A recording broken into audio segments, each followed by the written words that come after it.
मेरा नाम नंदिनी है। मेरी ऊंचाई 5 फीट 2 इंच है और मैं 27 साल की हूँ। सब कहते हैं कि मैं बहुत ही खूबसूरत और आकर्षक हूँ। मेरा चेहरा ऐसा है जैसे कमल का फूल खिला हो और मेरी आंखों में मस्ती भरी है। मेरे गाल गोल मटोल और भरे भरे हैं और मेरे होंठ शहतूत की तरह रसीले हैं। यह उस समय की बात है जब मैं लगभग 16 साल की थी और हमारी 10वीं कक्षा की बोर्ड परीक्षाएं सिर पर थीं। मैं कोई बहुत ज्यादा कमजोर छात्रा तो नहीं थी, लेकिन न ही बहुत मेधावी। मुझे परीक्षा की तैयारी के लिए किसी के मार्गदर्शन की जरूरत थी। मेरी मामी का बेटा विराट उससे पहले ही 10वीं कक्षा पास कर चुका था और वह हमारे घर से ज्यादा दूर नहीं रहता था। मैंने अपनी माँ जी से कहा कि वह विराट से बात करें कि वह मुझे कुछ देर पढ़ा दिया करें। इस तरह मुझे ट्यूशन के लिए दूर नहीं जाना पड़ेगा, आने जाने की परेशानी भी नहीं होगी और समय भी बर्बाद नहीं होगा। माँ जी ने उसी दिन विराट से बात की और मुझे बताया कि वह शाम 7 बजे से 9 बजे तक मुझे पढ़ाने आया करेगा। उस दिन मैंने जल्दी जल्दी अपने सारे काम निपटाए और अपनी किताबें लेकर पूजा घर से सटे ड्राइंग रूम में पढ़ने बैठ गई। लगभग 7:30 बजे होंगे जब विराट हमारे घर आए। विराट की उम्र उस समय 25 साल के करीब थी और वह काफी सुंदर और आकर्षक व्यक्तित्व के मालिक थे। उनका कद 6 फीट के करीब था, जबकि शरीर मजबूत और सुगठित था। क्लीन शेव के साथ उनका गेहुआ रंग बेहद मोहक था। औपचारिक नमस्ते के बाद वह मुझसे मुखातिब हुए। अच्छा, तो मेरी शिष्या पढ़ाई के लिए तैयार है? मैंने भी सिर हिलाते हुए कहा, जी। Very good. ये बताओ, किस विषय में खुद को ज्यादा कमजोर समझती हो? विराट ने मेरी किताब उठाकर उसके पन्ने पलटते हुए किताब पर ही नजरें जमाए मुझसे दूसरा सवाल पूछा। तो मैंने उन्हें बताया कि मैं गणित, मैथमेटिक्स और अंग्रेजी इंग्लिश में कमजोर हूँ। मैं थोड़ा सिमट कर बैठी हुई थी और बात करते हुए भी थोड़ी झिझक रही थी। विराट ने किताब मेज पर रखते हुए मेरी ओर देखा और बोले, अगर इसी तरह तुम घबराई और झिझकती रहोगी तो मुझे नहीं लगता कि मैं जो कुछ भी तुम्हें पढ़ाऊंगा वह तुम्हें याद हो सकेगा। लिहाजा डरने और झिझकने की जरूरत नहीं। हम बड़े दोस्ताना माहौल में पढ़ाई करेंगे और जो कुछ भी पढ़ेंगे उसे याद भी रखेंगे। जी बेहतर। मैंने खुद को थोड़ा शांत जाहिर करने की कोशिश करते हुए कहा।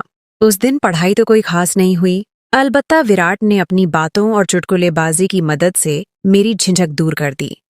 मैं अब काफी शांत भी थी। यही वजह थी कि मैं विराट के चुटकुलों का जवाब भी चुटकुलों की सूरत ही दे रही थी। मेरा चंचल स्वभाव जागृत हो चुका था। विराट ने थोड़ी सी गणित की एक्सरसाइज कराई और अंग्रेजी से शुरू करने का कहकर घर जाने के लिए उठे। माँ जी ने उन्हें रोक लिया कि चाय तो पीते जाए। विराट भी चाय के लिए बैठ गए। चाय और थोड़ी गपशप के बाद विराट कल शाम 7 बजे आने का कहकर घर चले गए। लगभग 2 हफ्ते तक मामलात ऐसे ही चलते रहे। वह समय के खासे पाबंद थे, समय पर आते और अपना काम समय पर खत्म करके चले जाते। उनकी शख्सियत आकर्षक तो थी ही, उनके पढ़ाने और समझाने का अंदाज भी खूब था। यही वजह थी कि मैं विराट की दीवानी हो चुकी थी और उनसे काफी बेझिझक भी हो चुकी थी। उस दिन विराट मुझे गणित की एक्सरसाइज करा रहे थे जब माँ जी चाय ले आईं। उन्होंने चाय मेज पर रखी और बोली कि चाय पहले पी लेना। यह कहकर वह वापस रसोई घर में चली गईं। एक्सरसाइज खत्म हुई तो मैंने चाय की प्याली उठाकर विराट को देना चाहा, तो पता नहीं क्या हुआ कि मेरा हाथ कांप गया और सारी की सारी चाय विराट के ऊपर गिर गई, जिससे उनकी पैंट और शर्ट भीग गई। मेरे तो होश उड़ गए। मैं दौड़ती हुई गई और तौलिया उठा लाई। मैं बार बार विराट को माफ कीजिए बोल रही थी और साथ ही साथ उनकी शर्ट को तौलिए से पोंछकर सुखाने की कोशिश कर रही थी। विराट मुस्कुराए और बोले, चाय से तो नहीं जला, लेकिन अब तुम जरूर जला डालोगी। मैं उनके इस वाक्य को बिल्कुल भी नहीं समझी और उसी तरह तौलिए से उनकी शर्ट को सुखाने में लगी रही। मैं शायद कुछ देर और इसी तरह तौलिए से उन्हें सुखाने में लगी रहती, पर विराट ने मुझे रोक दिया और मुझे दोनों कंधों से उठाकर खड़ा करते हुए बोले, बस करो नंदिनी। घर में मुझे सब इसी नाम से पुकारते थे। Everything is fine. तुम बेवजह परेशान हो रही हो। लेकिन मैं खुद में बहुत शर्मिंदा थी। इसीलिए जब मैंने उन्हें इस तरह से सहानुभूति दिखाते देखा तो मेरी आंखों से आंसू निकल आए। उन्होंने जब मुझे रोते देखा तो अपनी बाहों में भरकर मुझे सीने से लगा लिया और माथे पर चुंबन देते हुए बोले, अरे पगली, रोती क्यों हो? तुमने जानबूझकर चाय थोड़ी गिराई है, यह तो संयोग से हुआ। उनके ढांढस बंधाने पर मुझे हिम्मत हुई और मैंने आंसू पोंछते हुए कहा, जानती हूं कि हादसा हुआ, लेकिन हादसे भी तो किसी न किसी गलती का ही नतीजा होते हैं और इस हादसे की गलती की मैं ही जिम्मेदार हूं। विराट भी शायद माहौल को खुशनुमा बनाना चाहते थे, इसलिए बोले, नंदिनी, मैं तुम्हें इजाजत देता हूं कि तुम ऐसे हाथ से रोज किया करो। वह हंस रहे थे और उनकी यह गंभीर हंसी मेरी समझ से बाहर थी। मैं भी उन्हें हंसते देखकर मुस्कुरा दी। विराट ने कहा, चलो वापस वहीं से शुरू करते हैं जहां पर हादसा हुआ था। यह कहते हुए उन्होंने मुझे अपनी बाहों के घेरे से आजाद कर दिया। मैंने वापस अपनी कुर्सी पर बैठकर किताब खोलना चाहा तो विराट ने कहा, आज का काम खत्म समझते हैं, मैं चलता हूं क्योंकि इस हालत में मैं तुम्हें कुछ नहीं पढ़ा पाऊंगा। विराट अपनी किस हालत के बारे में कह रहे थे, मुझे कुछ पता न चला। मैं तो उस दिन जब बिस्तर पर थी तो यह घटना बार बार मेरे दिमाग में घूम रही थी और यह सब उस समय तो मेरे लिए बेमानी थे, लेकिन अब इन घटनाओं को सोचना अच्छा लग रहा था और मुझे पता ही न चला कि कब नींद आ गई और मैं नींद की गहरी घाटी में गोते खाने लगी। उस रात मैंने बार बार सपने में विराट को देखा। कभी हम किसी पवित्र नदी के किनारे बैठे बातें कर रहे होते, कभी किसी उद्यान पार्क के कोने में किसी बेंच पर बैठे कुछ रहस्यमयी बातें कर रहे होते, कभी पहाड़ों, जंगलों और रेगिस्तानों में तो कभी उछलती कूदती समुद्र की लहरों से खेल रहे होते। कर्ज उस रात मैंने और विराट ने मिलकर पूरी दुनिया की सैर की। मैं उस दिन बहुत गहरी नींद सोई। सुबह उठी तो मेरे सपने का हर एक दृश्य मेरे मन में अंकित था। मैं बिस्तर से उठना ही नहीं चाह रही थी। मैं सपनों की दुनिया से निकलना ही नहीं चाह रही थी। मुझे मालूम नहीं कि ऐसा क्यों था, पर जो भी था बहुत सुखद था। दूसरी शाम जब विराट हमारे घर पहुंचे तो मैं उसी वक्त नहाकर निकली थी। मेरे बाल गीले थे और उनसे अभी तक पानी टपक रहा था। विराट की बार बार उठती हुई नजर को मैं बखूबी महसूस कर सकती थी। मैं तो विराट को सपनों में बसा चुकी थी, लेकिन यहाँ लगता था कि विराट के मन में भी कोई बात चल रही है। पढ़ाई के दौरान आज मेरे दिल में अजीब अजीब ख्याल आ रहे थे। मैं नहीं जानती थी कि प्यार क्या है, लेकिन इतना जरूर था कि विराट के ख्याल मुझे मुग्ध कर रहे थे। जिंदगी में मुझे ऐसी भावनाएं पहले कभी नहीं हुई थीं। यूं ही जब विराट मुझे गणित के एक सवाल की एक्सरसाइज करा रहे थे तो मैं उनके साथ बहुत करीब हो गई थी। मैंने ऐसा कोई इरादा नहीं किया था, बल्कि ऐसा होना संयोगवश था। आखिर 9 बजे और विराट घर जाने के लिए उठे तो मैं भी किताबें समेट कर उठी तो उन्होंने करीब से गुजरते हुए बड़ी आहिस्तगी से कहा, नंदिनी, तुम बहुत सुंदर लग रही थी। मैंने चौंक कर उनकी तरफ देखा तो इस दौरान वह मुझसे दूर हो चुके थे। उनके शब्द सारी रात मेरे कानों में गूंजते रहे। शायद महिलाओं के बारे में सच कहा जाता है कि वह बहुत आत्ममुग्ध होती हैं, इसीलिए उनकी तारीफ की जाए तो फूल ही नहीं समाती। अगले दिन भी विराट समय पर ही आ गए। अभी हमने पढ़ाई शुरू ही की थी कि बिजली चली गई। मैं उठी कि दीपक, मोमबत्ती जलाकर ले आऊं, तो विराट ने मेरा हाथ पकड़ लिया और बोले, हमने कौन सा मोतियों से माला पिरोनी है, ऐसे ही बैठ के बातें करते हैं, थोड़ी ही देर में बिजली तो आ ही जाएगी। तो मैं भी उधर ही बैठ गई और हम इधर उधर की बातें करने लगे। विराट ने मेरा हाथ ऐसे ही पकड़े रखा था, लेकिन मुझे अजीब लग रहा था। अगरचे विराट की मोहब्बत मुझ पर हावी हो चुकी थी और उनकी प्रभावशाली शख्सियत ने मुझ पर जादू सा कर दिया था, लेकिन मैं तुरंत यह उम्मीद नहीं कर रही थी। कमरे में चूंकि अंधेरा था और हम एक दूसरे के चेहरों के हाव भाव नहीं देख पा रहे थे। सच कहूं तो मुझे उनके हाथ अपने हाथ पर बहुत अच्छा लग रहा था, लेकिन कोई अंदरूनी डर था जो रोक रहा था। लेकिन अगर विराट की जगह कोई भी और होता तो मैं यकीन से कह सकती हूँ कि मैं उसका हाथ नोच लेती, लेकिन विराट के लिए तो मैं पहले से ही सब कुछ हारी हुई थी। फिर भी मैं यह सब कुछ नहीं चाह रही थी जो हो रहा था। मुझे अजीब लगने लगा था, इसीलिए मैंने उनके हाथ को छोड़ा और शौचालय, टॉयलेट जाने के बहाने वहां से उठ गई। लेकिन मैं जैसे ही उठकर कदम बढ़ाने वाली थी, पता नहीं मुझे क्या हुआ, मैं डगमगा गई। उसी लम्हे विराट ने हाथ बढ़ाकर मुझे सहारा दिया तो मैं गिरने से बच गई। मैं बहुत घबरा गई थी। शायद मैं जल्दी से शौचालय की तरफ भागी। मुझे कोई जरूरत तो नहीं थी, अलबत्ता ठंडे पानी से मुंह पर छींटे मारे तो गर्मी का एहसास कुछ कम हुआ। मैं अभी शौचालय में ही थी कि बिजली आ गई। मैं वापस ड्राइंग रूम में आई तो विराट वहां मौजूद नहीं थे। मुझे परेशानी हुई कि ऐसा क्या कि बिना बताए ही चले गए। उसी वक्त माँ जी ड्राइंग रूम में आई तो उन्होंने बताया कि विराट कह रहा था कि उसके सर में दर्द हो रहा है और बिजली भी नहीं है, इसलिए वह घर जा रहा है। मैंने भी किताबें समेटी और अपने शयन कक्ष बेडरूम में चली आई। मेरी सोच का केंद्र बस विराट ही थे। उस रात भी मैं उन्हीं सोचों में डूबी सो गई। सुबह उठी तो विराट की ही याद में सारा दिन खोई रही। शाम होने से पहले ही मैं शाम का बेसब्री से इंतजार करने लगी। मैं चाहती थी कि विराट आज कैसे व्यवहार करते हैं। लेकिन समय होने के बावजूद वह नहीं आए। मैं इंतजार करती रही, लेकिन मेरा इंतजार बस इंतजार ही रहा। वह 8 बजे तक नहीं आए तो मैंने माँ जी से कहा कि खैर, वह विराट पता नहीं आज क्यों नहीं आए। माँ जी ने कहा, कोई और काम आ गया होगा इसलिए नहीं आ सका होगा। मैंने कहा, नहीं माँ जी, कल जब वह गए थे तो उनकी तबीयत ठीक नहीं थी। क्या पता वह अभी तक ठीक न हुए हों। अब मासी जी, मामी को फोन करके उनका पता तो करवाए। माँ जी को भी जैसे कुछ याद आया तो उन्होंने मासी जी को फोन लगाया। तब मासी जी ने बताया कि विराट तो कल से सख्त बुखार में तप रहा है। मुझे मालूम हुआ तो सख्त बेचैनी हुई। दिल चाहा कि अभी जाऊं और उसका बुखार खुद पर ले लूं, लेकिन मैं उस वक्त क्या कर सकती थी। सुबह मैं माँ जी को साथ लेकर उनका पता लेने मासी जी के घर गई तो देखा विराट वाकई बुखार की वजह से बिस्तर में पड़े थे। थोड़ी सी औपचारिक बातचीत के बाद मैं उधर ही बैठ गई। मासी जी और माँ जी भी साथ बैठी अपनी बातों में मसरूफ हो गईं।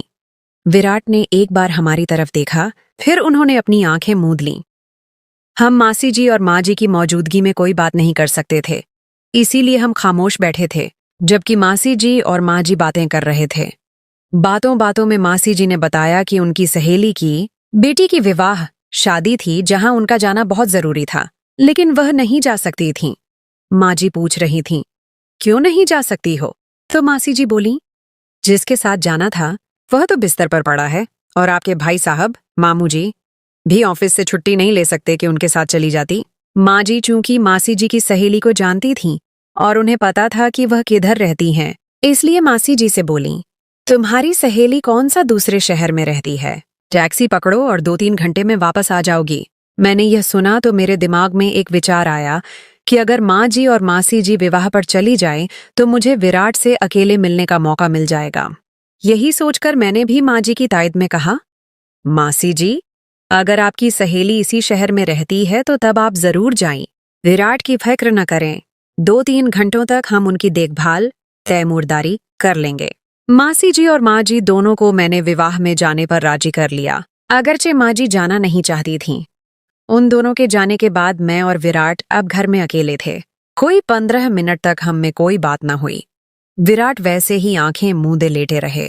शायद वह मेरा इंतजार कर रहे थे कि मैं कोई बात शुरू करूंगी, लेकिन मैं असमंजस में रही कि बात शुरू कैसे करूं और कौन सी बात करूं।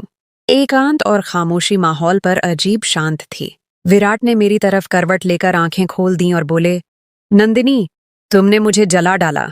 उनकी आवाज मेरी कानों से टकराई। उनकी नजरें मेरे चेहरे पर गड़ी थीं। तुम शायद समझ रही होगी कि मैं बुखार से तप रहा हूं, लेकिन ऐसा नहीं है। ये आग जिसमें मैं जल रहा हूं, तुम्हारे ही प्यार ने लगाई है। देखो, जल रहा हूं ना मैं। यह कहते हुए उन्होंने मेरा हाथ अपने माथे पर लगा दिया। उनका माथा सच में अंगारे की तरह था। जी विराट, मेरे मुंह से बस इतना ही निकल पाया। विराट दीवानों की तरह मेरे हाथ को अपने चेहरे पर रख रहे थे, जैसे वह इस तरह सुकून पा रहे हों। सुकून तो मुझे भी हासिल हो रहा था, मोहब्बत तो मुझे भी हो गई थी। नए मोड़ और घटनाएं। अभी हम दोनों ही उस पल में खोए हुए थे जब दरवाजे पर हल्की सी दस्तक हुई। हमारा ध्यान भंग हुआ और हम एक दूसरे से दूर हट गए। विराट ने हल्की सी आवाज में पूछा, कौन है? नंदिनी, बेटा, मैं हूं। माँ जी ने कुछ दवाइयां भेजी हैं विराट के लिए। बाहर से आवाज आई। ये हमारी पड़ोसी सुमित्रा आंटी थीं, जो अक्सर हमारे घर आया करती थीं। जी आंटी, मैं अभी आती हूँ। मैंने जल्दी से दरवाजा खोला और दवाइयां ले लीं। सुमित्रा आंटी ने विराट की तरफ देखा और चिंतित होकर पूछा, अरे विराट बेटा, कैसा है बुखार अब? माँ जी ने बताया कि बहुत तेज है। विराट ने मुस्कुराते हुए कहा, जी आंटी, पहले से बेहतर है। सुमित्रा आंटी थोड़ी देर बैठी, कुछ घरेलू बातें की और फिर चली गईं। उनके जाने के बाद हम दोनों फिर से उस खामोशी में डूब गए, लेकिन अब वो पहले जैसी सहजता नहीं थी। उस अचानक दखल ने माहौल बदल दिया था। विराट ने धीरे से कहा, नंदिनी, मुझे लगता है अब मुझे आराम करना चाहिए। तुम भी जाकर पढ़ाई करो। मुझे थोड़ा अजीब लगा, लेकिन मैं समझ गई। मैंने अपनी किताबें उठाईं और वापस अपने कमरे में आ गई। उस दिन रात भर मैं सुमित्रा आंटी के आने और विराट के व्यवहार में आए बदलाव के बारे में सोचती रही। क्या उन्होंने कुछ भांप लिया था? क्या विराट को डर लग गया था? अगले दिन जब मैं मासी जी के घर गई तो देखा कि विराट अब भी बुखार में थे, लेकिन पहले से बेहतर लग रहे थे। मैंने हिम्मत करके पूछा, विराट, कल आप अचानक क्यों चले गए थे? विराट ने मेरी तरफ देखा और हल्की सी मुस्कान के साथ कहा, मेरा सर वाकई दर्द कर रहा था और फिर बिजली भी नहीं थी, तो मुझे लगा तुम्हें पढ़ाने में दिक्कत होगी। उनकी आंखों में एक अजीब सी चमक थी जो उनके शब्दों से मेल नहीं खा रही थी। मासी जी ने बीच में ही बात काटते हुए कहा, नंदिनी बेटा, मैं सोच रही थी कि जब तक विराट पूरी तरह ठीक नहीं हो जाता तुम उसकी मदद कर दो। उसे थोड़ी परेशानी हो रही है और डॉक्टर ने कहा है कि उसे कुछ दिन आराम की सख्त जरूरत है। मुझे यह सुनकर बहुत खुशी हुई। ये मेरे लिए एक अवसर था विराट के और करीब आने का। मैंने तुरंत कहा, जी मासी जी, बिल्कुल, मैं विराट की मदद कर दूंगी। अब हर रोज मैं दोपहर में मासी जी के घर जाती, विराट को दवाइयां देती, उनके लिए सब्जियों का सूप बनाती और उन्हें कहानियां सुनाती ताकि उनका मन लगा रहे। पढ़ाई का बहाना तो अब बस एक औपचारिकता बन चुका था। हमारी बातें ज्यादातर जिंदगी, सपनों और भविष्य के बारे में होती थीं। विराट ने मुझे अपने बचपन के किस्से सुनाए, अपने कॉलेज के दिनों के मजाकिया पल बताए और अपने इंजीनियर बनने के सपने साझा किए। मैंने भी उन्हें अपनी छोटी छोटी शरारतें और पढ़ाई के अलावा अपनी कलात्मक रुचियों के बारे में बताया। एक दिन जब मैं विराट के पास बैठी थी और उन्हें एक लोक कथा सुना रही थी, उन्होंने अचानक मेरा हाथ थाम लिया। इस बार उनकी पकड़ मजबूत थी और उनकी आंखों में वही चाहत थी जो मैंने उस दिन महसूस की थी जब चाय गिरी थी। उन्होंने कहा, नंदिनी, तुमने मेरी जिंदगी में एक नई रोशनी भर दी है। जब से तुम मेरी देखभाल कर रही हो, मुझे अपनी बीमारी भी अच्छी लगने लगी है। मैं शर्मा गई, लेकिन मैंने अपना हाथ वापस नहीं खींचा। उन्होंने कहा, नंदिनी, मैं तुमसे कुछ कहना चाहता हूं। मेरा दिल जोर से धड़कने लगा। मुझे लगा कि वह वही बात कहेंगे जो मैं सुनना चाहती थी, लेकिन तभी दरवाजे पर फिर से दस्तक हुई। इस बार माँ जी और मासी जी वापस आ चुकी थीं। हम दोनों तुरंत एक दूसरे से दूर हट गए। मेरा चेहरा लाल पड़ गया था और विराट भी थोड़े असहज लग रहे थे। माँ जी ने मासी जी से कहा, देखो मासी जी, हमारी नंदिनी कितनी सेवा करती है। विराट का रंग भी लौट आया है। मैं माँ जी की बात सुनकर और भी ज्यादा शर्मा गई। उस दिन विराट ने फिर से अपनी बात पूरी नहीं की, लेकिन उनकी आंखों में एक वादा था। अगले कुछ दिन विराट की तबीयत में सुधार आया और उन्होंने फिर से मुझे पढ़ाना शुरू कर दिया।